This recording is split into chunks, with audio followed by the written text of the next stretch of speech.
यहां कौन ऐसा है जिसको मैं गुरु रूप में वर्ण कर लूं जो हमारे अनुरूप हो? गंधर्व बोला, इस सामने उत्कर्ष तीर्थ है, इसमें धौम्य मुनि तपस्या कर रहे हैं, आप जाकर उनको गुरु रूप में वर्ण कीजिए।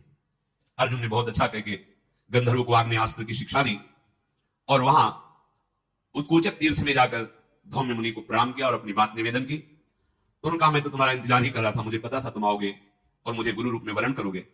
अब उनको गुरु रूप में स्वीकार करके आगे बढ़े। जैसे आगे चलते जाते तो मंत्रों के उच्चारण द्वारा जल छिड़कते जाते, कोई भी विघ्न, कोई भी बाधा पांडवों को स्पर्श न कर सके। नरश्रेष्ठ पांचों भाई पांडव द्रौपदी के लिए पांचाल देश में प्रवेश किया। अब वहां सोचा कि अगर मैं राज्य के अंदर प्रवेश करता हूं तो कहीं कोई जानकारी न कर ले कि इतने महाबली कौन हो सकते हैं।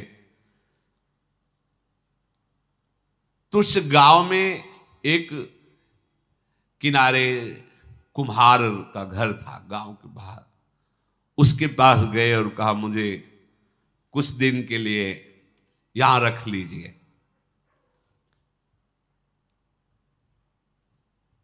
उधर स्वयंवर की रचना हुई, बड़े बड़े राजाओं को निमंत्रण किया गया जो वहां स्वयंवर में पधारने लगे। कुम्हार के घर में ब्राह्मण वेश मृगचर्म आदि धारण किए हुए, उन्होंने पता लगवाया कि क्या ब्राह्मण वेशधारियों को भी स्वयंवर में प्रवेश दिया जाता है कि नहीं, क्योंकि क्षत्रिय राजकुमारों का स्वयंवर है। तो वहां सूचना मिली कि ब्राह्मणों को विशेष आसन दिया गया है स्वयंवर में। पांडव लोग राजा द्रुपद के द्वारा दक्षिण पांचाल देश में कुम्हार के घर में सुरक्षित रह रहे थे।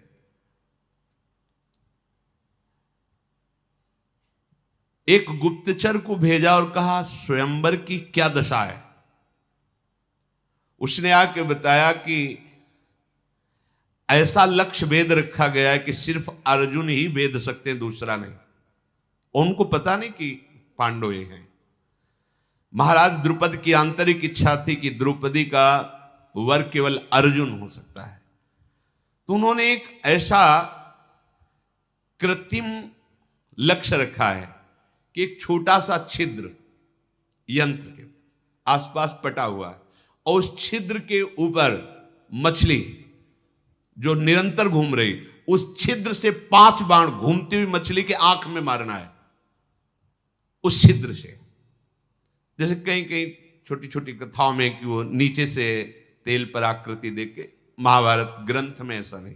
ग्रंथ में है कि एक ऐसे सपाट ऊपर आकाश की तरफ और उसमें एक छिद्र, और उस छिद्र के ऊपर मछली ऐसी घूम रही है और उस छिद्र से घूमती हुई मछली की आंख में 5 बाण मारने, 5 बाण ही रखे, जो बराबर 5 बाणों को संधान करके मार देगा, द्रौपदी उसी के गले पे जयमाला डालेंगी। द्रौपदी की ऐसी घोषणा है। पांडव निश्चिंत हुए, गए और ब्राह्मणों के बीच में बैठ गए। महाराज द्रुपद की घोषणा सुनाने के लिए धृष्टद्युम्न ने कहा, हमारे महाराज की घोषणा है, जो वीर इस धनुष पर प्रत्यंचा चढ़ाकर 5 बाणों से इस छेद के ऊपर जो मछली है उसकी आंख में लक्ष्य वेद कर दे, वही हमारी बहन को प्राप्त कर सकता है। जब घोषणा हो गई तो बड़े बड़े ऋषि मुनि ब्राह्मण सब जय हो स्वस्ति वाचन करने लगे। बड़े बड़े नरपति आए हुए थे, सब अपने अपने वस्त्र संभालने लगे, कमर कस करके वहां पहुंचे। मानो ऐसे जैसे ज्वार भाटा आ गया हो समुद्र में, ऐसे राजाओं की भीड़ थी। जनपद की प्रजा भी देख रही थी। राजकुमारी द्रौपदी जयमाला लिए हुए स्वयंवर में पधारी। ऐसा स्वरूप, श्याम वर्ण, कमल नयनी, देखते ही सब बस अब हम ही लक्ष्य वेद कर ले। पूरा समाज बैठा हुआ है, एक एक राजा उठता है तो कोई कोई धनुष खींच कर उसमें प्रत्यंचा चढ़ाता है, ऐसा झटका लगता है कि मुंह भरा नीचे गिर जाता है, अपने कपड़े संभालता है, चुपचाप बैठ जाता है जाके। दुर्योधन, दुर्विशह, दुर्मुख, दुष्प्रदर्शन, विविंशति, विकर्ण, कर्ण, दुशासन, ये सब बड़े बड़े कौरवजन भी अपनी। इधर भगवान श्री कृष्ण बलराम ये भी आए हुए थे। भूमंडल के विख्यात विख्यात जितने वीर हैं, शल्याद, सब, जरासंध, सब आए हुए थे। वे सब क्रम से उठने लगे, जैसे जो ज्यादा सम्माननीय वो पहले जाए। लक्ष्य वेधने का दृढ़ संकल्प करके,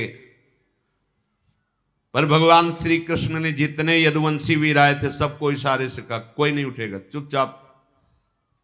तो जितने द्वारिकापुरी की तरफ से आए हुए थे सब कोई नहीं उठा। बलराम जी ने कहा ऐसा क्यों तुम कह रहे हो? तो उनका वो देखो मृगचर्म पहने हो 5 बैठे ना, वही पांडव है, और ये वेद अर्जुन के लिए है।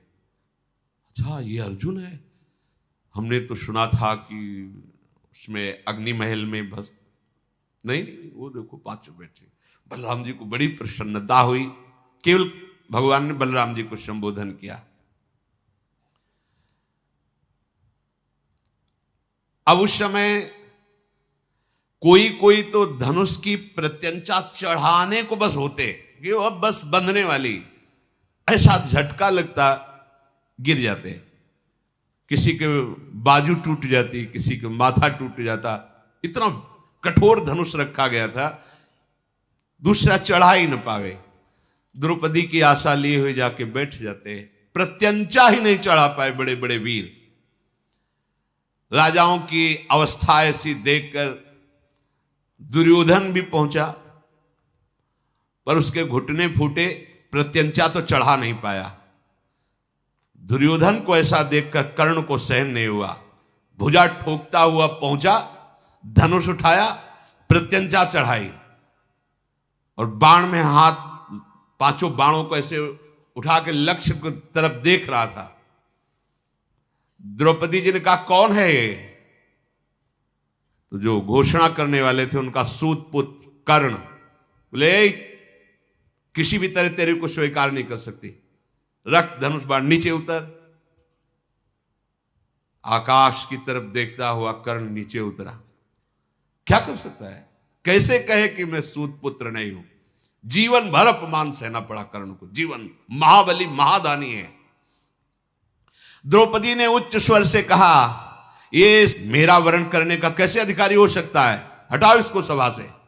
इतना बड़ा, तभी उसने अंदर गांठ बांध ली थी कि इस प्रश्न का उत्तर एक बार हम तुम्हें जरूर देंगे। यही से महाभारत का बीज पड़ गया। अब जितने वीर थे सब अपना अपना बल लगा करके, जरासंध भी हार गया, प्रत्यंचा नहीं चढ़ा पाया। कर्ण ने प्रत्यंचा चढ़ा ली थी, शायद प्रयास के लिए छूट मिलती तो हो सकता लक्ष्यवेद भी करते, पर आगे अवसर ही नहीं मिला। शत्रुओं को संताप देने वाले धृतराष्ट्र पुत्र सब निराश बैठे थे। अब बड़े बड़े प्रभावशाली राजा जो देवताओं के समान बलवान थे वो भी सब हाथ पे हाथ मिसते रह गए। जब सब राजा अपना मुंह नीचा करके बैठ गए तो युधिष्ठिर जी ने अर्जुन से कहा उठ चलो। इंद्र के समान तेजस्वी विशाल बाहु, अजान बाहु, और इनका भी वर्ण श्याम वर्ण है, कमल नयन। जे ही अर्जुन ब्राह्मणों की सभा में खड़े हुए, ब्राह्मण लोगों ने मंत्रोच्चारण शुरू कर दिया। हाँ भाई हमारा पक्ष है, मृगचर्म हिला हिला करके मंत्रोच्चारण करते, अवश्य विजयी होगा तू, अवश्य विजय है ब्राह्मण, तू अवश्य विजयी होगा। सब जितने बड़े बड़े राजा थे सब सर झुका के कि क्षत्रिय बल के द्वारा स्वयंवर की पूर्ति होती कि आज ब्राह्मण बल विजय प्राप्त करेगा। सबको यह है कि ये ब्राह्मण भीख मांगने वाला क्या कर सकता है, उपहास ही होगा इसका। जब बड़े बड़े जरासंध शल्य आदि बड़े बड़े राजा हार गए, ये क्या कर सकता है। अपने गुरु तुल्य बड़े भ्राता को प्रणाम करके मस्तानी चाल से रंगमंच पर पधारे। जो देखता उसका अनुमान होता कि इसकी चाल, इसकी गर्व भरी दृष्टि देखकर लगता है लक्ष्य भेद देगा। पर कुछ लोग बोले कि ब्राह्मण में इतनी सामर्थ्य कहां कि धनुर्विद्या की ऐसी सूक्ष्म कला को प्राप्त कर लिया हो। अर्जुन जी गए, धनुष की 4 परिक्रमा की, माथा झुकाकर, यह किसी ने नहीं किया था, जाके प्रणाम किया। इसके बाद विद्याओं के परम गुरु भगवान शंकर को मन ही मन प्रणाम करके भगवान श्री कृष्ण का चिंतन किया और सहज में धनुष को उठाया। खेल खेल में प्रत्यंचा चढ़ाई, बात की बात में 5 बाण संधान किए और लगातार वो घूम रही थी, 5 बाण लक्ष्य में वेद दिए। ब्राह्मण लोग उछल पड़े अपना अपना कमंडल लेकर के, मृगचर ले विजय हो गई। बड़े बड़े जो राजा आए थे सब निराश, ऐसा कैसे हो सकता है, ऐसा कैसे हो सकता है। अब तो स्वस्ति वाचन प्रारंभ, जो ब्रह्म ऋषि थे, हरि ओम मां स्वस्ति ला, जल छिड़क रहे अर्जुन के ऊपर। राजाओं ने कहा कुछ नहीं हुआ, लक्ष्य भेद करके द्रौपदी को नहीं ले जा सकता। हम बहादुर राजाओं के बीच से द्रौपदी को ब्राह्मण नहीं ले जा सकता। इस ब्राह्मण को जान से तो नहीं मारना चाहिए क्योंकि ब्राह्मण है, इसे बंदी बना लो और महाराज द्रुपद को जान से मार दो। और द्रौपदी का इतने राजा हैं तो अपहरण नहीं हो सकता, इसलिए इसको भी भस्म कर दो। क्षत्रिय राजा, अद्भुत कर्म करने वाले अर्जुन ने द्रौपदी की तरफ देखा और इशारा किया कि घबराना मत, शांत रहना। ये राजा द्रुपद अन्याय कर रहा है, ब्राह्मण को कन्या देगा। यहां हम क्षत्रियों का अपमान हो रहा है, तिनके की तरह हमारा उल्लंघन हो गया। मारो सब घेर के इस राजा द्रुपद को। तब तो भयानक कर्म करने वाले भीमसेन युधिष्ठिर जी से कहा, भैया अब चुप रहने का अवसर नहीं है, अब हमारे रिश्तेदार हो गए महाराज द्रुपद और इनको किसी भी तरह की आंच नहीं आनी चाहिए। राजाओं को क्रोध में भरे देख करके उसी धनुष को अर्जुन ने संभाला और वही 5 बाण, और कहा इतना ही काफी इनकी दवा के लिए। ये वो 5 बाण ऐसे दिव्य थे, लक्ष्य भेद करके तुरंत आ जाते थे। जैसे मद की धारा बहाने वाला मदोन्मत्त गजराज हो, ऐसे भीमसेन उठे, अपना कमर में वस्त्र बांधा, कहा हमें किसी अस्त्र की जरूरत नहीं, अपने घूंसे के प्रहार से सब राजाओं के नशा ठीक कर देंगे। बड़े बड़े राजा अपने अपने धनुष उठा करके द्रुपद महाराज भागे और अर्जुन की शरण में आके रक्षा कीजिए, जब तुम इतने वीर हो तो हमारी रक्षा कर सकते हो। असाधारण बुद्धि वाले अर्जुन ने कहा कि अचिंत्य कर्मा युधिष्ठिर की जो शरण में आ जाता है उसको कोई नहीं मार सकता, चाहे देवता ही क्यों ना हो। आप निश्चिंत रहिए, ना आपकी प्रजा के, ना आपके राजभवन के और ना आपकी राजपुत्री को कोई भी किसी भी तरह से अमंगल नहीं कर सकता। आप इतना समर्थ के बीच में खड़े हो कि इस समय त्रिभुवन का कोई भी देवता, दैत्य, दानव सब मिलकर प्रहार करें तो भी आपका बाल बांका नहीं हो सकता। ये सुनकर द्रुपद को शंका हो रही थी कि ब्राह्मण में इतनी सामर्थ्य नहीं हो सकती। इनकी भुजाओं में जो धनुष की प्रत्यंचा के रगड़ है, इनकी अस्त्र पकड़ने की जो मूठ कला है, तो धनुर्धर अर्जुन के समान है, पर वो कह नहीं पा रहे थे। भगवान श्री कृष्ण ने कहा कि कुछ बोलना नहीं भैया बलराम जी से, पर्याप्त है। संकर्षण भगवान बलराम जी ने कहा मुझे सहन नहीं हो रहा, कहीं ऐसा ना हो कि, उन्होंने कहा आप चिंता मत करो, हम लोग तो हैं ही, पर देख तो लो ना। कमलदन के समान नेत्र वाले भैया, वो जो धनुष उठाए खड़े हैं वो अर्जुन है, और वो जो दुपट्टा बांध के खड़े हुए भीम है, और जो शांत बैठे महाराज युधिष्ठिर हैं वो नकुल सहदेव हैं। आप बिल्कुल चिंता मत कीजिए, ये पूर्ण बलशाली हैं और मुझे पता है कि कि रणभूमि में कोई भी ऐसा राजा नहीं जो इनके सामने से भाग न पड़े। अब तो ब्राह्मणों ने अर्जुन के पास आके खड़े और कहा, चिंता मत करना, इनके बाण हमारे कमंडल का जल। हाँ देखते, और तो बल। अर्जुन ने ब्राह्मणों को प्रणाम किया और कहा, बस तुम्हारा आशीर्वाद ही काफी है, तुम एक मंडली बनाकर खड़े रहिए जिससे कोई अस्त्र शस्त्र तुम्हें छू न जाए, तुम्हारे जल की जरूरत नहीं है, मैं अकेला ही काफी हूं पूरी सभा के लिए। महाबली अर्जुन स्वयंवर में लक्ष्यवेद को प्राप्त करके द्रौपदी को इशारा किया, मेरे पीछे चलो। द्रौपदी जो आज्ञा करके अर्जुन के पीछे चले, भीमसेन आगे चल रहे। कर्ण कूद पड़ा दुर्योधन के साथ कि अभी इस ब्राह्मण को मजा चखाते हैं। निर्भय होकर, उसको पता था कि ब्राह्मण हमारे सामने कैसे जीत कर ले जा सकते हैं। भीमसेन एक बड़ा ताड़ का वृक्ष था, उखाड़ा, उसके पत्ते उत्ते झाड़े, विशाल वृक्ष हाथ में लिया और आगे खड़े हो गए। राजाओं की मंडली टूट पड़ी भीमसेन और अर्जुन पर। अर्जुन का बाण संधान लक्ष्य भेद मार मार के बाणों से कर्ण को बेशुद्ध कर दिया। और भीम का कोई बाण वाण का तो चक्कर था नहीं, पेड़ उठा के मार 500 राजा एक बार में मूर्छित हो रहे। ऐसा धनुर्धर तो केवल देवराज इंद्र या अर्जुन हो सकते हैं। ऐसा धनुर्धर मैंने नहीं देखा जैसा तुझे देख रहा हूं। इसलिए मैं, तो ब्राह्मण है ना, इसलिए प्रणाम करता हूं और खुले मुख से तेरी प्रशंसा करता हूं कि दो ही विश्व में ऐसे धनुर्धर, या तो देवराज इंद्र और या सब्यसाची अर्जुन। उसको पता है अर्जुन लक्षाग्रह में मारे गए हैं और मैं तुमसे परास्त हो गया, अब मेरी सामर्थ्य नहीं, मैं तुम्हारे सामने खड़ा हूं। कर्ण ऐसा कह के वापस हुआ। जब कर्ण वापस हुआ तो वृक्ष की मार से पिटे हुए कौरव पक्ष भाग पड़े। माद्रिक जी के भाई का नाम था शल्य, बहुत बलवान थे। इन्होंने भीमसेन से कहा कि तू ब्राह्मण है इसलिए तुझे क्षमा करता हूं, वापस चला जा, ये पेड़ का प्रहार तेरा मेरे ऊपर कुछ काम नहीं करने वाला। शल्य ने जब भीम से, तो भीम ने कहा तुम दया मत करो, तुम्हें, हम ऐसे ब्राह्मण नहीं, तुम्हें जितनी सामर्थ्य हो तो तुम लगाकर हमसे युद्ध करो। जैसे दो महागजराज भिड़ गए हों ऐसे भीम और शल्य का युद्ध होने लगा।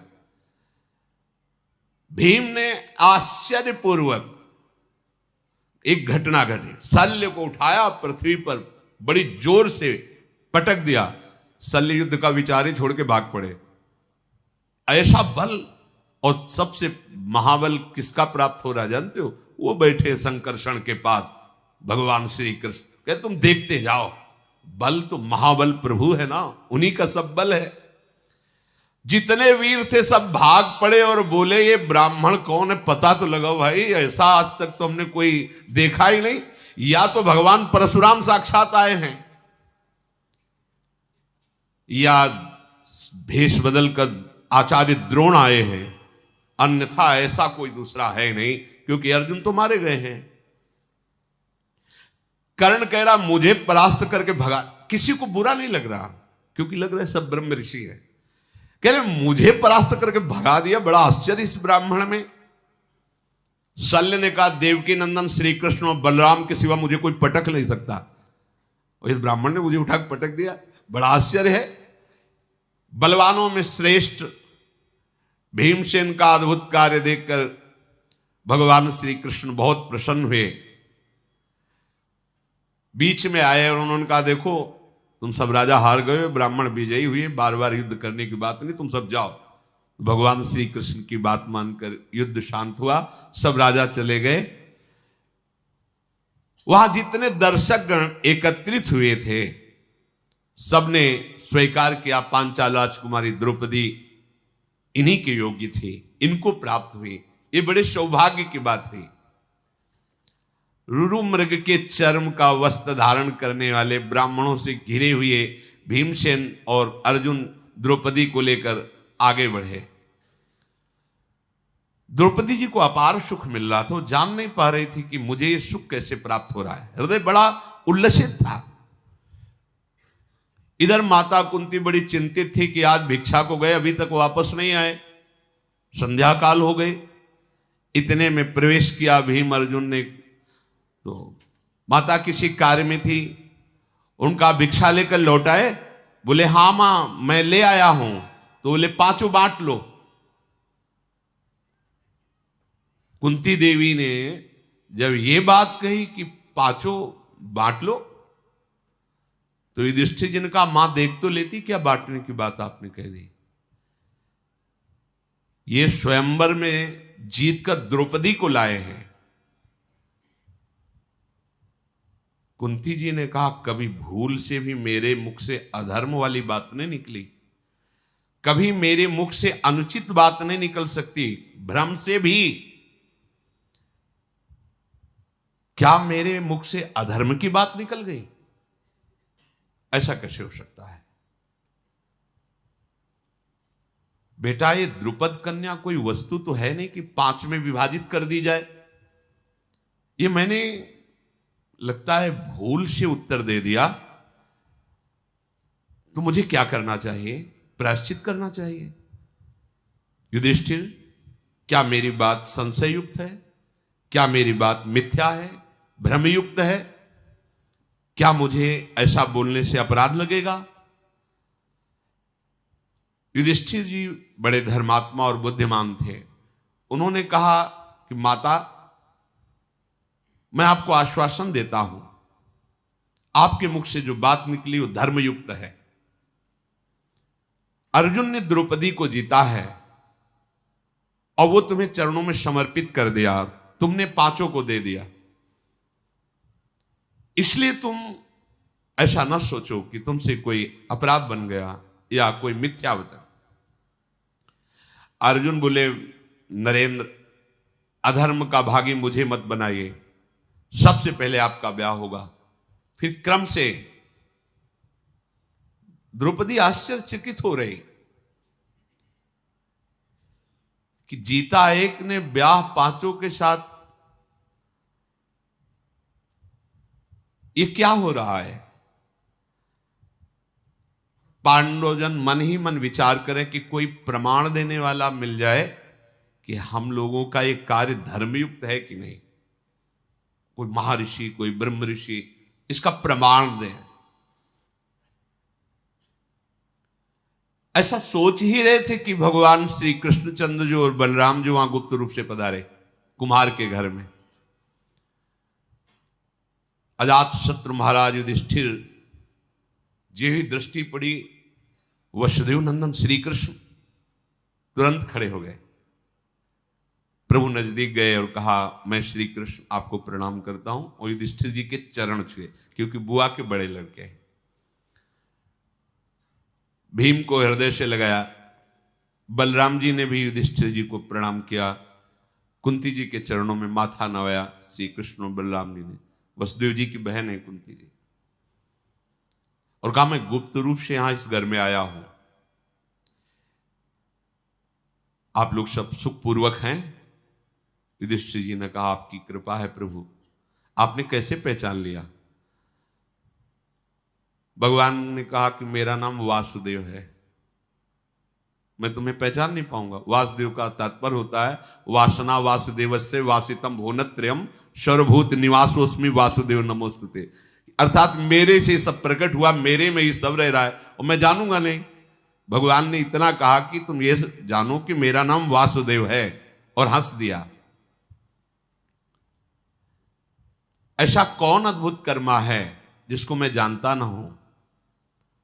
सौभाग्य की बात है कि आप अग्निकांड से जीवित बच गए और द्रौपदी को ही प्राप्त किया। मेरे हृदय की भावना जो आपके प्रति है वो आपका सदैव रक्षा और कल्याण करती रहेगी। आप लोगों को कोई जान न पावे और हमें कोई ये न जाने कि आप हमारे हो, इसलिए मुझे गुप्त रूप से यहां से चल देना ही उचित लगता है। भीमसेन और अर्जुन कुम्हार के घर में जब द्रौपदी जी को लेके गए थे, तो धृष्टद्युम्न जो द्रौपदी के भाई थे, द्रुपद ने कहा था ये कौन से ब्राह्मण हैं, कहां से आए हुए हैं, हमें कुछ पता नहीं, तुम और तुम्हारे गुप्तचर तुरंत इनके पीछे लगो और हमें कुछ ही घंटे में सूचना दो, ये कौन है, कहां से आए हैं, ऐसी वीरता इनको कैसे प्राप्त हुई? मुझे नहीं लगता कि ब्राह्मण है। गुप्तचरों के साथ दृष्टिद्युम्न पीछे लग गए थे। चारों तरफ उनके गुप्तचर कुम्हार के घर में आसपास नकुल, सहदेव, युधिष्ठिर जी, अर्जुन जी, भीम जी कुंती के पास बैठ करके जो भिक्षा मांग करके लाई गई थी उसका विभाजन करने का इंतजार कर रहे थे। कुंती जी ने द्रौपदी जी से कहा, आज तुम विभाजित करो। पहले देखो कोई अतिथि तो नहीं, कोई संत तो नहीं बाहर भूखा, शास्त्र ऐसा कहता है। घर के बाहर निकल कर देखा, नहीं, तो अन्न का सीधा आधा भाग करो और इनको दो, भीम को आधा भाग, और इसमें शेष के 6 भाग करो, क्योंकि अब द्रौपदी जी भी है। 4 पांडवों में, 5वीं कुंती जी, 6वीं द्रौपदी, भीम को आधा भाग। जब सब पा रहे थे उसके बाद द्रौपदी जी ने बचा हुआ जो शेष भाग था उसे पाया। फिर जब सब प्रसाद पा चुके बैठ करके बातें शुरू हुई, यही सुनने के लिए गुप्तचर और दृष्टिद्युम्न उनके भाई वो अब वीर गाथाएं अपने पिता पांडु महाराज की और भी बातें, सब राजधर्म से युक्त बातें कर रहे थे।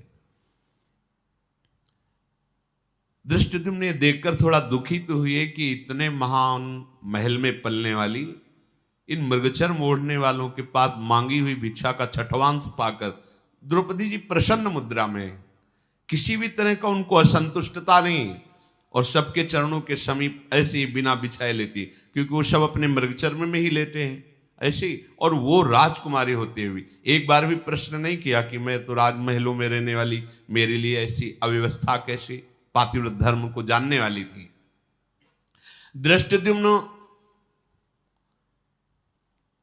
तुरंत जाकर के द्रुपद को सूचना दी, महाराज हमारे गुप्तचरों द्वारा और हमारे द्वारा जो परीक्षण हुआ उस 100% वो ब्राह्मण नहीं है।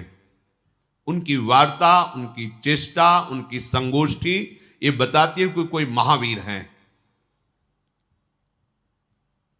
द्रुपद राज ने तुरंत एक दूत को भेजा और कहा, जाओ उनको कहो कि महल में तुम्हारा द्रौपदी के साथ स्वागत करने के लिए हम व्याकुल हैं, आप आइए और यहां प्रसाद पाइए। मेरी पुत्री कृष्णा को भी यहां लाइए। राजा द्रुपद के कहने पर तत्काल कुंती सहित 5 पांडव महल की तरफ चले। परीक्षा के लिए उन्होंने महल में प्रवेश करते समय कुछ ग्रंथ रखवाए, कुछ युद्ध की सामग्रियां रखवाई, कुछ अन्न के विभाग करके रखवाए, बहुत सी, और स्वयं खड़े होकर देख रहे थे। जब पांडवजन वहां से निकले तो दृष्टि पड़ी, भीम भयंकर गदा उठा के देखता, अर्जुन धनुष पर प्रत्यंचा चढ़ाते, नकुल सहदेव तलवार को मुठ पकड़ के भाला लेकर, युधिष्ठिर देख, किसी और तरफ नहीं देखा, सीधे गए। उच्च सिंहासनों को सजा के रखा था, जाके गर्व से बैठ गए क्रम के अनुसार। महाराज को निश्चित हो गया अगर ब्राह्मण होते तो संकोच होता इन सिंहासनों पर बैठने के लिए, बिल्कुल संकोच नहीं, और जैसे बैठने की प्रक्रिया होती राजाओं की उसी तरह बैठे हैं, और युद्ध की सामग्री पर इनकी दृष्टि गई, इसलिए मैं पक्का कह सकता हूं कि ये क्षत्रिय राजकुमार ही है।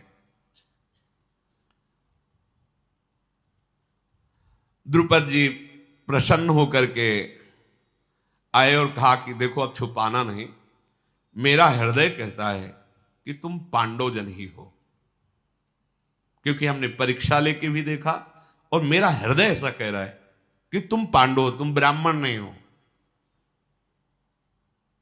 क्या आप कृपा करके अपना परिचय दे सकते हो जिससे मेरा संशय छूट जाए? महाराज द्रुपद के ऐसा कहने पर महाराज युधिष्ठिर ने कहा, पांचाल राज नरेश, ये तुम्हारी कन्या जिसको प्राप्त होना चाहिए उसी को प्राप्त है। अर्जुन ने विजय प्राप्त की, मेरा नाम युधिष्ठिर, यह महाबलशाली भीम, ये नकुल सहदेव और ये पूज्य माता मेरी कुंती है। अपार सुख मिला महाराज द्रुपद को कि जो मेरा मनोयोग था भगवान ने उसे पूर्ण किया, नहीं तो मैं परेशान हो रहा था कि ऐसा कैसे हो सकता है कि कोई इतना प्रवीण ब्राह्मण होकर के ऐसे। युधिष्ठिर ने कहा फिर भी महाराज आपको हमने बता दिया, पर आपको प्रश्न करने का अधिकार नहीं था, क्योंकि आपने वहां कोई जात पक्ष नहीं लिखाया था, आपने केवल लक्ष्य भेद शर्त रखी थी, वैसे आपका पूछने का अधिकार नहीं था, क्योंकि लक्ष्य वेद करके ही द्रौपदी को प्राप्त किया। कोई आपसे दान नहीं लिया, आपसे प्रार्थना नहीं की, पर आपने प्रेम पूर्वक पूछा इसलिए उत्तर दे दिया। तदनंतर महातेजस्वी पांडु कुमारों को सुंदर भोजन पवाया गया। युधिष्ठिर जी ने कहा कि आगे की अब बात आप क्या सोचे हुए हैं द्रुपद जी से। द्रुपद जी ने कहा कि आप 5 में से कोई एक द्रौपदी का वर्ण कर सकता है, क्योंकि अर्जुन जी ने जीता है, चाहे अर्जुन, चाहे आप, चाहे भीम, नकुल या सहदेव, कोई एक राजकुमार हमारी पुत्री से, हम ब्राह्मणों को बुला के रखा है, हम पाणी ग्रहण संस्कार धर्मयुक्त कर देंगे। युधिष्ठिर जी ने कहा आपने सुना नहीं हमारी बात क्या? मेरी माता ने आदेश किया 5 के साथ ब्याह होगा, मैं 5 द्रौपदी के साथ ब्याह करूंगा और विधि पूर्वक करूंगा और धर्म युक्त करूंगा। द्रौपदी हम 5 की पटरानी बनेगी। द्रुपद बोले ये कौन सी भाषा आप बोल रहे हैं? बहुत सी रानियां एक राजा की होती है ये तो प्रमाण, लेकिन एक रानी के बहुत से पति होते हैं, ऐसा तो कभी हमने कहीं धर्म में नहीं सुना, शास्त्रों में नहीं सुना। तुम धर्म के ज्ञाता हो, पवित्र बुद्धि रखते हो, तुम लोक और वेद के विरुद्ध ये अधर्म की बात कैसे बोल दी? युधिष्ठिर जी ने कहा धर्म का स्वरूप बड़ा सूक्ष्म है, आपको पूरा ज्ञान नहीं है। पूर्व काल में प्रचेतागण 10 और उनकी पत्नी 1, आपको पता है, जिसमें हमारे पूर्वज गए हैं उस मार्ग का अनुसरण करना अधर्म नहीं कहा जा सकता। राजन ये भी धर्म है। द्रुपद बोले कुंती नंदन मेरी तो बुद्धि काम नहीं कर रही। कुंती देवी और राजकुमार धृष्टद्युम्न आप सब विचार करके कहो क्या ये बात ठीक है? तदनंतर सब बैठकर विचार कर रहे हैं। धृष्टद्युम्न ने कहा कि मेरी भी बात समझ में नहीं आई। बड़े भाई की पत्नी छोटे भाई के लिए मां के समान है, छोटे भाई की पत्नी बड़े भाई के लिए पुत्री के समान पूजनी अनुज बधू। फिर आप ऐसा कैसे कर सकते हैं? कैसे धर्म की रक्षा कर पाएंगे आप? मेरी समझ में तो बिल्कुल युक्ति संगत नहीं है। छोटे भाई की स्त्री के साथ बड़ा भाई कैसे समागम, बड़े भाई की जो पत्नी उसके साथ छोटा भाई कैसे समागम कर सकता है? मेरे लिए समझ में तो सूक्ष्म से सूक्ष्म बात ही अधर्म है। युधिष्ठिर जी ने कहा मेरी वाणी कभी असत्य नहीं बोलती, मेरी बुद्धि स्वप्न में भी अधर्म को स्वीकार नहीं करती, और मेरा मन इस बात में राजी है, इसलिए परम धर्म है। धर्मात्माओं में श्रेष्ठ जटिला नाम की गौतम गोत्र की कन्या 7 ब्रह्म ऋषियों से विवाह किया था। कंडमुनि की पुत्री वार्क्षी ने तपस्या से पवित्र अंतःकरण वाले 10 प्रचेताओं को पति रूप में वर्ण किया था, 10 के साथ एक पुत्री। तो धर्मज्ञ गुरुजनों के द्वारा बताया गया धर्म संज्ञक मार्ग ये भी है, इसमें कोई दोष नहीं। सब गुरुओं में श्रेष्ठ मेरी माता कुंती मेरी प्रथम गुरु हैं, और वो महान भक्त भी हैं। उन्होंने आदेश किया 5 बांट करके बराबर, अब यही धर्म हमारे लिए है। हमारी माता का कहा हुआ वचन कभी मिथ्या नहीं हो सकता। ये सब बात चल ही रही थी कि इतने में भगवान व्यासदेव जी पधारे। सब आनंद से मुक्त कर उनका अर्घपाद्य आदि से पूजन किया। बैठाओ का प्रभु। द्रुपद जी ने कहा कि ये समस्या है। भगवान व्यासदेव जी ने कहा ये जो महाराज युधिष्ठिर बोल रहे हैं ये धर्म है, ऐसा विधान है। द्रुपद तुमसे हम एकांत में बात करना चाहते हैं। हाथ पकड़ा भगवान व्यासदेव जी ने, द्रुपद को एकांत में ले गए और कहा तुम सब हमारी प्रतीक्षा करो। भगवान व्यासदेव जी ने द्रुपद से कहा कि एक बार की बात है कि एक तपोवन में एक मुनि कन्या भारी तपस्या से युक्त होकर भगवान शंकर को प्रसन्न किया और महादेव जी जब प्रकट हुए तो उसने 5 बार पति की मांग की। धर्मात्मा पति प्राप्त हो, सत्यवादी पति प्राप्त हो, महाबली पति प्राप्त आदि आदि। तो भगवान महादेव जी ने तथास्तु कहा। वो जो जो मांगा ये 5 हैं, धर्मराज, युधिष्ठिर, अर्जुन, भीमसेन, नकुल, सहदेव। तो ये महादेव के वरदान से उसको प्राप्त हुई। ये पहले से विधान है, कोई नया विधान यहां प्रकट नहीं हुआ है। महाराज द्रुपद बिना कुछ विचार किए उन 5 महापुरुषों को अपनी पुत्री का वरण कर दो। ब्रह्मा जी ने पहले से ही ये विधान रच रखा है, ये अधर्म नहीं है। भगवान व्यासदेव जी ने ऐसा उपदेश किया। महाराज द्रुपद ने ब्राह्मणों के द्वारा जो पाणी ग्रहण संस्कार की प्रक्रिया है उससे पांडवों